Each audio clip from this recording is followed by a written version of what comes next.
Bismillahirrahmanirrahim. Assalamualaikum warahmatullahi wabarakatuh.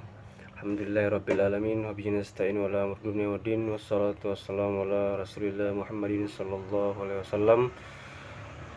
Puji syukur kita lanjutkan atas kehadirat Allah subhanahu wa ta'ala. Salawat salam tetap tercurahkan kepada baginda Nabi besar Muhammad sallallahu alaihi wasallam.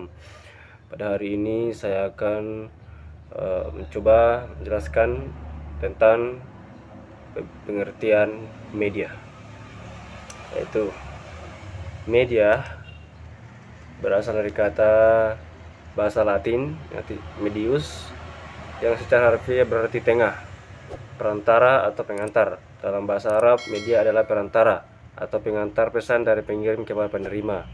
Menurut Gerald dan Eli mengatakan bahwa media apabila dipahami secara garis besar adalah manusia atau materi.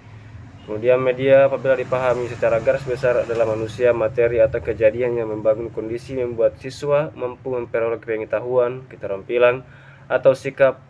Hal ini diungkapkan oleh Gerald dan Eli. Berdasarkan pendapat tentang pengertian media pendidikan dapat kita ambil kesimpulan bahwa media pendidikan hakikatnya adalah perantara yang dipergunakan dalam proses pendidikan untuk mencapai tujuan pendidikan. Sumber belajar. Saudara mahasiswa, teman-teman sekalian yang berbahagia dalam usaha meningkatkan kualitas proses pembelajaran dan hasil pembelajaran, guru tidak boleh melupakan satu hal yang sudah pasti akan kebenarannya, yaitu bahwa peserta didik atau siswa harus diupayakan untuk banyak berinteraksi dengan sumber belajar. Dalam hal ini, sumber belajar meliputi pesan, orang, material, alat, teknik, dan lingkungan. Sumber belajar bahkan berubah menjadi komponen sistem instruksional apabila sumber belajar itu diatur sebelumnya, didesain dan dipilih, lalu dikombinasikan menjadi suatu sistem instruksional yang lengkap sehingga berdampak pada pembelajaran yang bertujuan dan terkontrol. Sumber belajar yang didesain atau by design merupakan sumber-sumber belajar yang secara khusus dikembangkan sebagai komponen sistem instruksional yang diharapkan dapat membantu kemudahan kegiatan belajar yang bersifat formal ataupun non-formal dan mempunyai tujuan tertentu. Sumber belajar yang dimanfaatkan by utilization. Sumber belajar yang tinggal dimanfaatkan yaitu sumber-sumber yang tidak secara khusus didesain untuk keperluan pembelajaran namun dapat ditemukan, diterapkan, dan digunakan untuk keperluan belajar. Peranan media dalam sumber belajar. Peran media dalam pembelajaran ada beberapa peran media pembelajaran menurut Ahmad Rohani. Di antaranya adalah media pembelajaran mengatasi perbedaan pengalaman pribadi antara peserta didik. Media pembelajaran mengatasi batas-batas ruang kelas, mengamati benda yang terlalu kecil, mengamati benda yang bergerak terlalu cepat atau terlalu lambat, mengamati suara yang halus untuk didengar, mengamati peristiwa-peristiwa alam dan pembelajaran atau media pembelajaran berperan membagikan minat belajar baru. Peranan sumber belajar. Sama halnya seperti media pembelajaran, sumber belajar juga memiliki peranan. Di antaranya adalah 1. Menjembatani anak atau siswa dalam memperoleh pengetahuan. 2. Mentransmisi rangsangan atau informasi kepada anak atau siswa. Ungkapan transmisi dalam konteks ini mempunyai dimensi banyak dan dapat dikaitkan dengan pertanyaan-pertanyaan apa, siapa, di mana, dan bagaimana. Pertanyaan-pertanyaan ini amat berguna sebagai alat bantu mengorganisasi dimensi sumber belajar.